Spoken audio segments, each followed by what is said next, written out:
இன்றே டவுன்லோட் செய்து உங்கள் ஃபேவரட் ஷோக்களை என்ஜாய் பண்ணுங்க. சகல சொல்லு சகல. அத்தை கூட்டிட்டு வந்தாங்கல்ல 2 பேர், அவங்க அங்க இருக்காங்களா? அவங்க இங்க இல்லையாப்பா.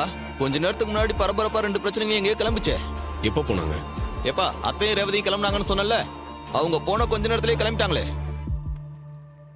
ஏன் சகல என்னாச்சு? அவங்கள பத்தி கேக்குற? ஏதாவது பிரச்சனையா? இல்ல, அத்தை நேற்று ஆஃபீஸ்க்கு வந்தாங்க. ஒருவேளை அவங்க என்ன பார்த்துட்டாங்களோன்னு சந்தேகமா இருக்கு. ஏப்பா என்னப்பா சொல்ற? பாத்துட்டாங்களா? ஆமா, அத்ததுக்கு நேத்து ஆபீஸ் வந்தாங்க. நான் இங்க இருக்கேன்னு பார்க்க டவுட்ல தாங்க வந்திருப்பாங்க. ஒருவேளை அவங்க என்ன பார்த்துருக்கலாம். காலையிலேயே ரேவதியை வேற வெளியே கூட்டிட்டு போயிருக்காங்கன்னு சொன்னீங்க, அதாங்க டவுட்டா இருக்கு. நான் ரேவதிக்கு ஃபோன் பண்ணி பார்த்தேன், அவள் ஃபோனு சுவிட்ச் ஆஃப்னு வருது. 2 பேர் வேற வெளியே போயிருக்கிறத சொல்றீங்க, ஏதோ தப்பு நடக்கிற மாதிரி தோணுதுங்க. சகல நீ சொல்றதெல்லாம் கேட்கும்போது பயமா இருக்கேப்பா. ஏப்பா எனக்கு அப்பயே போய் தடிச்சுப்பா, இந்த 2 பிரச்சனையும் ஒன்னா போகும்போது ஏதோ பிரச்சனை வரும்னு. எப்பா சகல இப்ப என்னப்பா பண்ணலாம்?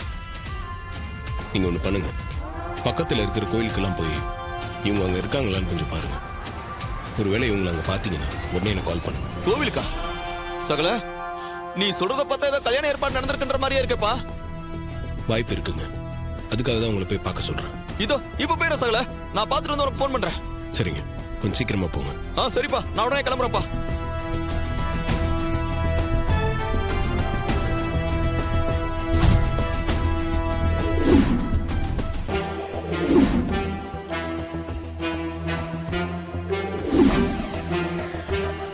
மாப்பிள, என்ன மாப்பிள வர சொன்ன?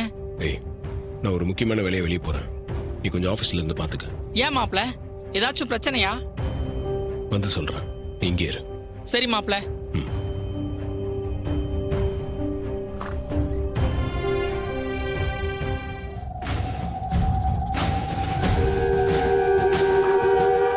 சார் எங்கேயோ கிளம்புற மாதிரி தெரியுதே.